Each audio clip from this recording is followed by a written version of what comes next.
Hello everyone. My theme for today's talk is stress and anxiety management. In the modern world, it seems that stress and anxiety are simply part and parcel of everyday life, whether it's relationships, work, or education. We are all under constant pressure. Close to 82% Indians are suffering from stress. People generally think of both as negative concepts. However, all stress is not bad. Some amount of stress and anxiety is good for performance. The point at which it becomes unhealthy is when it stops pushing us to act. There is a very thin line between stress and anxiety. Stress is a precursor of anxiety. Stress is basically your response to a threat in a situation, but anxiety, on the other hand, is your reaction to the stress. Stress can come from any situation or thought that makes you feel frustrated, angry, or nervous. However, what is stressful for one is not necessarily stressful to another. For instance, a traffic jam. A traffic jam can be a stressor for one, but for someone else, it can be a me time and they can actually be enjoying it. So it's our individual perception of a stressor that causes stress. How much stress you feel depends upon your perception of the event. You generally feel stressed because you have a very rigid idea of how the universe should be. And the universe is not according to you. You have expectations that you think you can control everything. But the bad news is that you can't. Whenever we face stress, we enter into a fight, flight, or freeze mode. And our amygdala, a part of the brain, gets hijacked.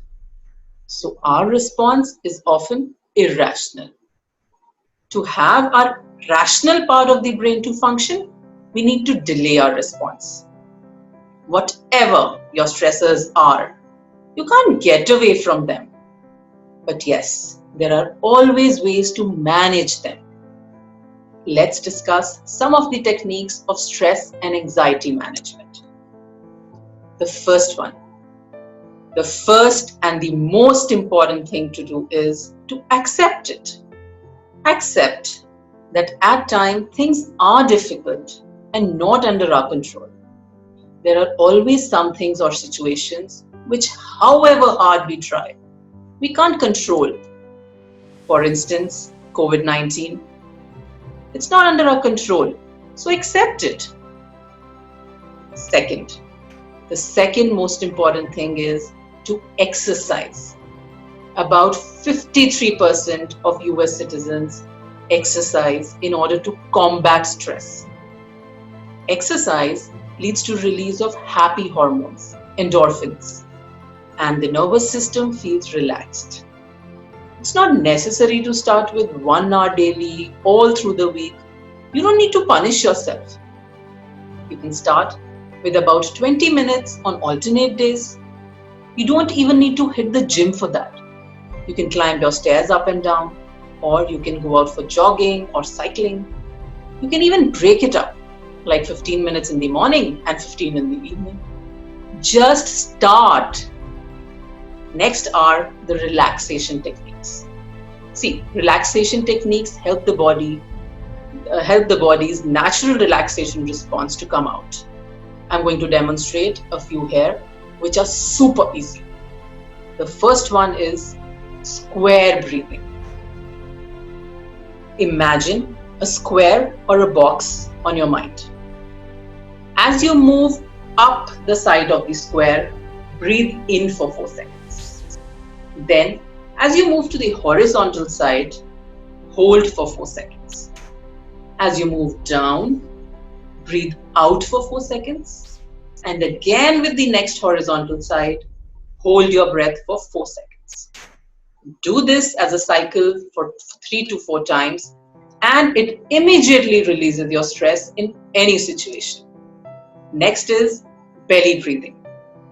Imagine breathing through your belly, not your chest. You can even keep your hand on your belly. Breathe in for 4 seconds. Then, with pursed lips, breathe out slowly, taking about 8 seconds. This helps in delaying your response and reduces stress. Next is spaghetti toes. This is a relaxation exercise that uses concept of uncooked and cooked spaghetti to teach the difference between tension and relaxation. Now you just have to tighten your toes hard like uncooked spaghetti and then release the tension by leaving them as soft as cooked spaghetti, soft. Practice spaghetti toes anytime you want to relax or when you find that something is painful or stressful. The more you practice making your muscles go soft, the better you'll get at relaxing when you want to. The last technique that I'll be demonstrating in this video will be progressive muscle relaxation, which requires only about 10 minutes to 20 minutes per day. Find a quiet place free from distractions.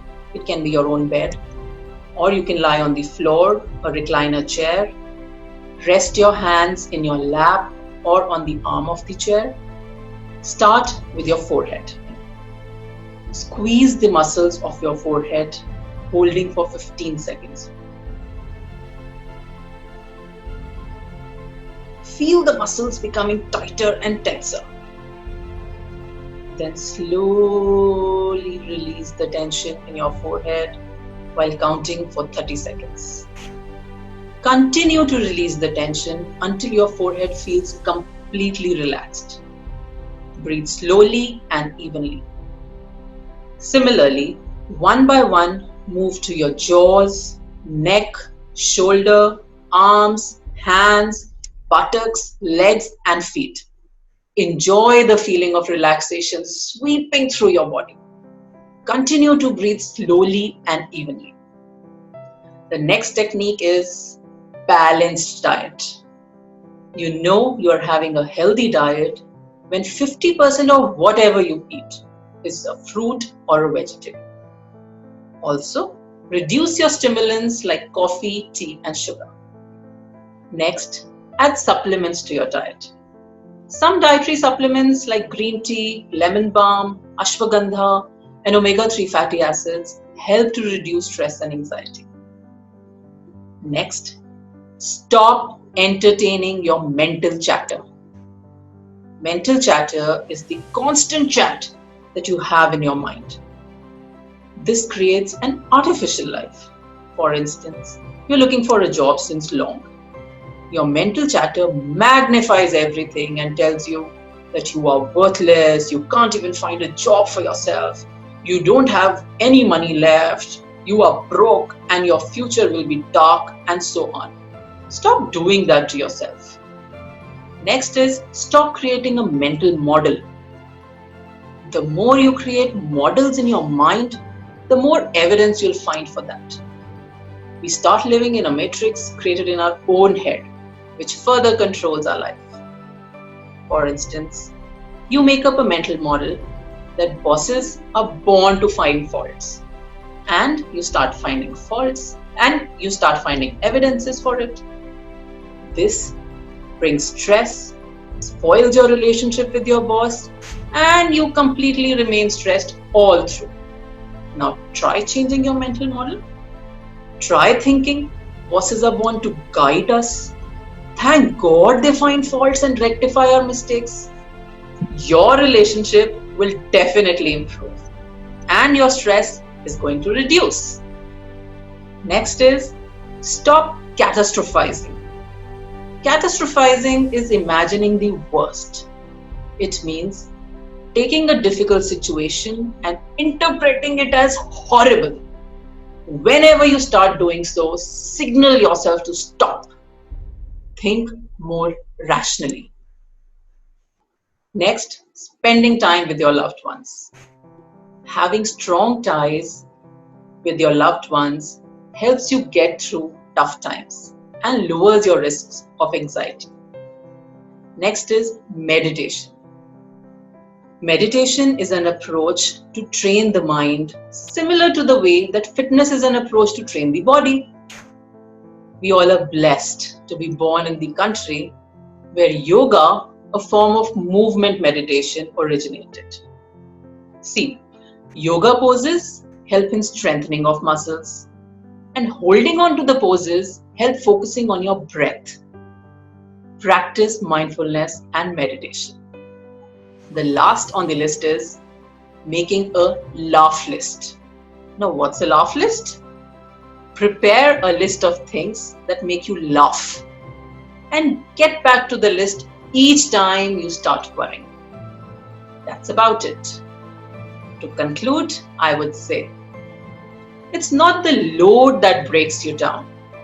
It's the way you carry it. And our greatest weapon against stress is choosing one thought over another. That's all for now.